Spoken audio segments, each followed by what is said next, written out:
오늘 우리에게 주시는 말씀 고린도 후서입니다. 고린도 후서 1장 1절에서 11절까지 말씀입니다. 고린도 후서 1장 1절에서 11절 한 절씩 교독하겠습니다. 하나님의 뜻으로 말미암아 그리스도 예수의 사도된 바울과 형제 디모데는 고린도에 있는 하나님의 교회와 또 온 아가야에 있는 모든 성도에게 하나님 우리 아버지와 주 예수 그리스도로부터 은혜와 평강이 있기를 원하노라.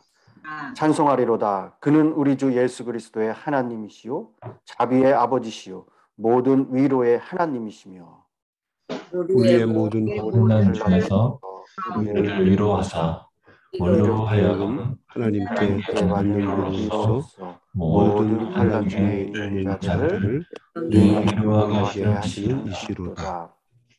그리스도의 고난이 우리에게 넘친 것 같이 우리가 받는 위로도 그리스도로 말미암아 넘치는도다. 우리가 환난당하는 것도 너희가 위로와 구원을 받게 하려는 것이며 우리가 위로를 받는 것도 너희가 위로를 받게 하려는 것이니 이 위로가 너희 속에 역사하여 우리가 받는 것 같은 고난을 너희도 견디게 하느니라. 너희를 위한 우리의 소망이 견고함은 너희가 고난에 참여하는 자가 된 것 같이 위로에도 그러할 줄을 알미라.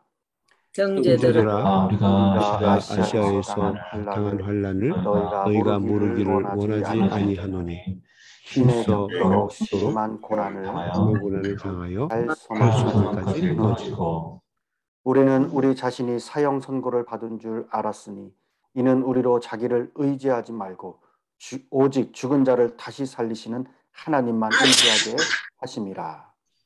그가 이같이 큰 사망에서 우리를 건지시고 또 건지실 것이며 또 위로에도 건지시기를 그에게 바라노라. 너희도 우리를 위하여 간구함으로 도우라. 이는 우리가 많은 사람의 기도로 얻은 은사로 말미암아 많은 사람이 우리를 위하여 감사하게 하려 함이라. 아멘. 아멘. 우리에게 주시는 말씀입니다. 고린도 전후서로 나누는 슬기로운 성도 생활 23번째 시간입니다. 네, 어제로 고린도전서 1장에서 16장까지 이제 마쳤고요. 오늘부터 고린도 후서를 시작합니다. 여러분, 고린도 후서는 바울이 쓴 여러 서신들 가운데 가장 개인적인 서신이라고 말하고 있습니다. 신학적인 어떠한 교리적인 것이 아니라 이 바울의 인간적인 모습을 그대로 보여주기 때문에 그렇습니다. 때로는 그래서 위기와 절망 속에 빠져서 신음하고 때로는 희망에 넘쳐나는 인간, 그 바울의 모습을 가장 잘 보여주는 것이 바로 이 고린도 후서입니다. 특히 그래서 이 후서를 눈물의 편지다라고 부르기도 하죠. 바울이 죽음의 위기를 벗어나는 등 극심한 고통을 겪은 뒤에 쓴 편지이기 때문에 그렇습니다. 이 본문은 고통과 슬픔 속에 빠진 바울과 고린도 교인들을 위로하시는 이 하나님의 은혜에 대해서 말씀해주고 있습니다. 우리가 지금까지 어제까지 보았던 이 고린도전서는 바울은 거기에서 이 고린도 교회를 성도들을 많이 책망을 했습니다. 고린도 교회의 연약함을 많이 드러냈죠. 고린도 교회 굉장히 좋은 교회였습니다. 은사가 많았고 영적인 교회. 그런데 교회 안에 갈등과 분쟁이 많았습니다. 세상적인 자랑도 많았어요. 그래서 바울은 고린도 전서에서 고린도 교회를 많이 책망을 했습니다. 그런데 오늘 시작되는 이 고린도 후서는 달라요. 고린도 후서에서는 이 격려의 메시지가 많습니다. 고린도 교회의 성도들이 처한 환경이 어려웠기 때문에 그랬어요. 1세기 초대교회 역사를 살펴보면 이 당시 믿는 사람들에게는 모두 환란이 있었습니다. 요즘 믿는 사람들에게 예수를 믿는다고 환란이 있습니까? 물론 믿지 않는 사람들로부터 무엇을 받습니까? 때로는 욕을 받기도 하고요. 비난을 듣기도 하죠. 그러나 1세기의 이 성도들이 겪었던 환란, 그 정도는 아니죠. 직장에서 어떠한 핍박을 당하는 정도가 아니라 그때는 아예 뭐 어떤 사회생활을 할 수 없을 정도의 생활이었으니 살아있으나 죽은 자의 삶이었습니다. 이 바울은 이렇게 고난받는 성도들을 염두에 두고 이 고린도 후서를 쓴 거예요. 이 고린도 후서를 쓴 바울 자신 역시도 많은 큰 슬픔을 안고 있었고, 고린도 후서에서 바울은 자신이 겪은 이야기를 그렇게 언급을 합니다. 그런데 바울이 이 자신이 힘들었다는 것을 강조하는 것이 아니에요. 바울은 자신이 고통을 견딜 수 있었던 것은 그리스도의 능력이 함께 했기 때문이다라는 것을, 그리스도의 능력을 강조하기 위함입니다. 이 바울은 자신이 고생한 것에 초점을 맞추지 않고 있어요. 어려움과 고통이 있었지만은 하나님께서 모든 것을 이기게 하셨음을 말하려고 합니다. 모든 것이 다 그리스도께 초점을 맞추고 있어요. 바울은 지금 이 복음을 전하다가 그 심한 환난에 직면해 있습니다. 그것은 자기가 감당하기 힘들 만큼 큰 고난이었어요. 그 결과 살아갈 소망조차 끊어져서 사형 선고를 받을 줄 알았다라고 오늘 그렇게 기록하죠.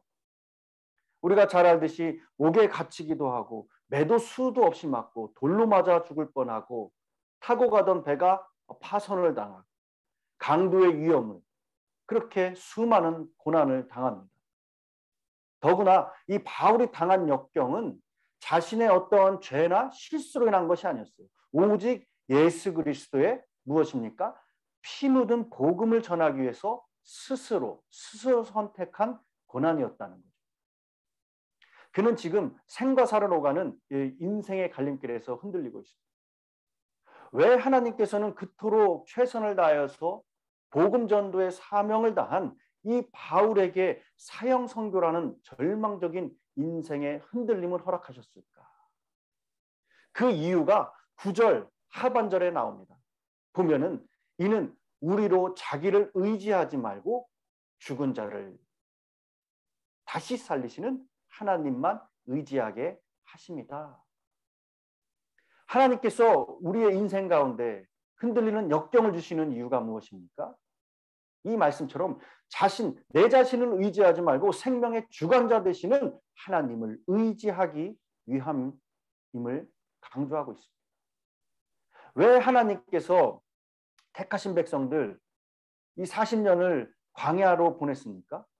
이 바로의 압제에서 무려 400년이나 고통을 당한 그들에게 쉽고 편안하게 1, 2주면 갈 수 있는 길을 왜 40년이나 그렇게 광야의 길을 걷게 하셨을까?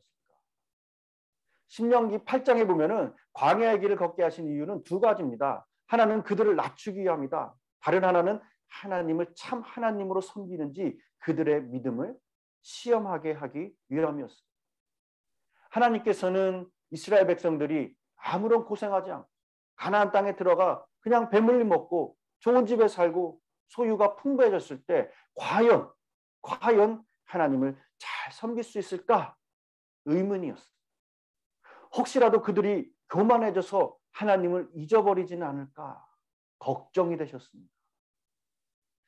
그래서 40년간 광야의 여정을 통해서 그들의 교만을 꺾는 그런 훈련을 시킵니다.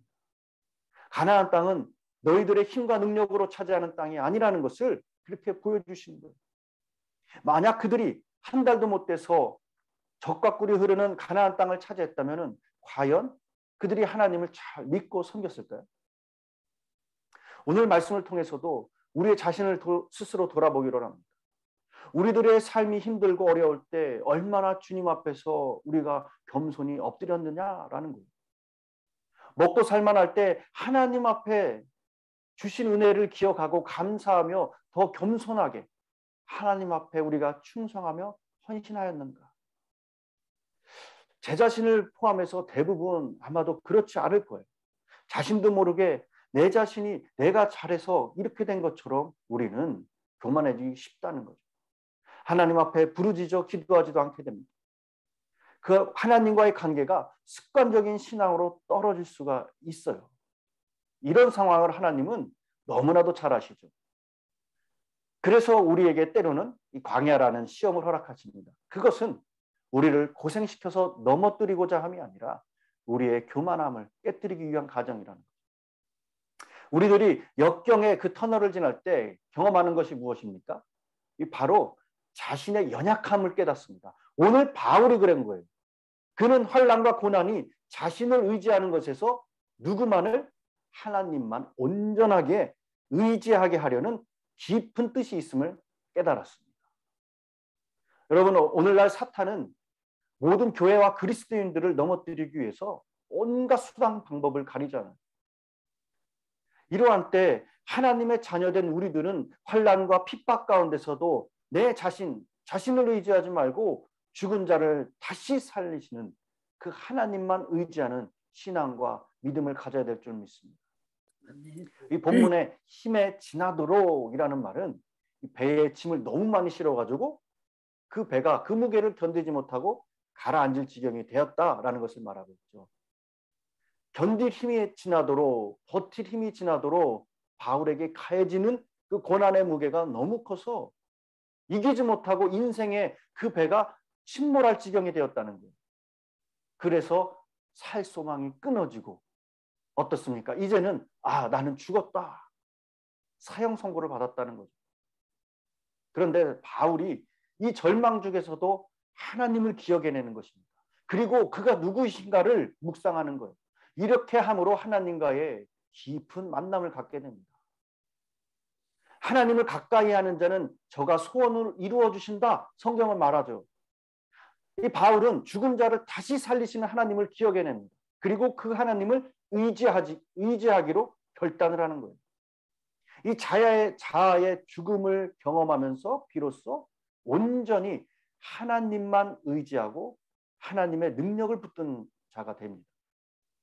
그는 그렇게 캄캄한 어둠 속에서 지나간 과거에 하나님이 그를 도우셨던 일을 기억해내면서 하나님의 능력을 붙드는 거예요. 하나님께서 지나간 날 나를 도우셨다면 오늘 이 순간에도 나를 도우실 수 있다라는 결론입니다. 10절의 고백이죠. 그가 이같이 큰 사망에서 우리를 건지셨고 또 건지실 것이며 이후에도 건지시기를 그에게 바라노라. 여러분, 지나간 날 말씀이 나를 붙들고 그 말씀으로 고난에서 벗어난 경험이 있는 사람은 결코 오늘날의 환난에서 절망하지 않는다. 그렇게 절망 가운데 우리는 이 살아계신 하나님의 일하심의 능력을 붙잡아야 될 줄 믿습니다. 왜냐? 어제나 오늘이나 동일하신 주님이 어제 내 기도에 응답하시고 어제 약속의 말씀으로 건지신 그 하나님이 오늘도 우리의 기도 가운데 응답하시고 역사하시고 그 약속의 말씀을 지키실 것을 믿기 때문입니다. 바울은 이렇게 절망의 자리에서 하나님을 붙들고 일어나면서 이 편지를 읽는 고린도 교인들에게 11절에 중보 기도를 부탁하죠. 이제 여러분만 기도해 주시면 나는 일어날 수 있습니다. 더 기도의 자리로 나갑니다. 여러분이 기도해 주시면 하나님의 은사가 나와 함께 할 것이다. 고백합니다. 우리도 그렇기 때문에 이렇게 중보하면서 기도하지 않습니까? 여러분, 이 절망의 사건들 사이에서 인생은 아직도 우리의 결정을 요구하고 있습니다. 절망이냐 아니면 희망이냐? 이때 사도 바울은 이렇게 말했습니다. 자신을 의지하지 말고 죽은 자를 살리시는 하나님을 의지했다. 여러분, 고난이라는 것은 우리에게 반갑지 않지만은 불쑥불쑥 다가오는 불청객입니다. 우리에게 늘 닥치는 것입니다. 우리는 사실 너무 사람을 의지하고 그리스도인으로서 하나님을 믿는다고 하지만은 세상을 믿는 경향이 많습니다. 그렇다면 때로 하나님의 자녀들에게 감당하기 어려운 큰 절망을 경험하게 하시는 이유가 무엇입니까? 오늘 계속해서 나오는 말씀. 자기를 의지하지 말고 오직 죽은 자를 다시 살리시는 하나님만을 의뢰하게 하십니다. 우리가 대부분 적당한 고난을 만나면 어떻습니까? 자신의 힘과 지혜로 처음에는 극복해 보려고 노력합니다.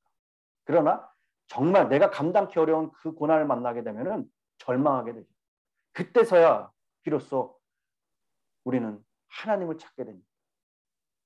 여러분, 존 파이퍼라는 목사님이 계십니다. 이 전립선 암을 투병했는데 그 암을 투병 후에 암을 낭비하지 마세요 라는 책을 썼습니다.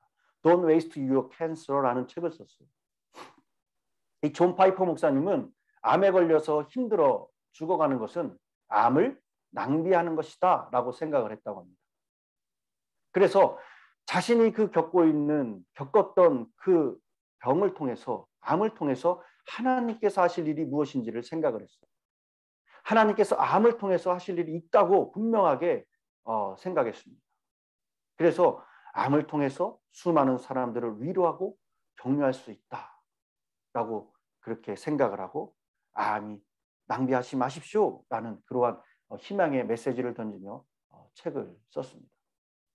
여러분, 자신이 실패한 것이 그것으로 끝나면 그냥 실패입니다. 낭비예요. 그러나 자신이 실패한 것을 통해서 하나님을 만나고 은혜를 체험한 것, 그 고통이 여러분 우리의 삶에, 우리의 신앙의 비전이 되고 승리가 될 줄 믿습니다. 여러분, 말씀을 마무리합니다. 감당케 어려운 고난이 없으면 우리가 하나님 앞에 겸손해질 수 없다는 것. 하나님을 의지하지 않게 됩니다. 하나님의 위로를 체험할 수 없다는 것. 이것이 고난 중에 있는 성도들을 향한 하나님의 진정한 위로이며 회복이고 기적인 줄 믿습니다. 하나님은 예전에도 백성을 고난 중에 건지셨고 지금도 건지시고 앞으로도 건지실 거예요.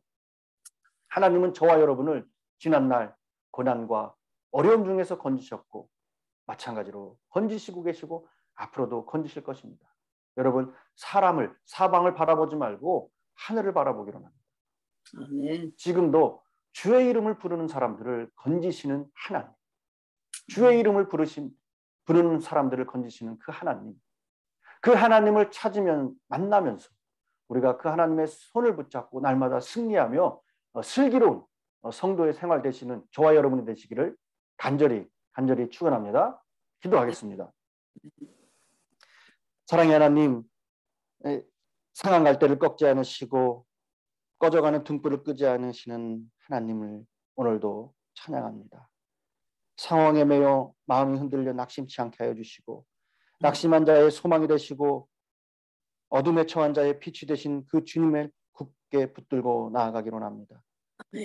사람이 감당치 못할 시험은 허락하지 않으신다고 하신 주님, 오늘 말씀을 통해 다시 한번 죽은 자를 다시 살리신 그 하나님을 기억하게 하시고 그 능력에 하나님만 의지하고 신뢰하며 하나님의 능력을 가까이 하며 체험하며 기도하며 다시 한번 오직 주께 우리가 소망과 희망을 갖게 하셔서 저희들의 영과 육이 성령으로 강건하게 해주시고 새로워지게 하옵시고 또한 더욱더 하나님의 영을 통하여서 충만한 공급이 있게 하여 주시고 날마다 승리의 삶을 사는 우리 모두 되게 하여 주시옵소서.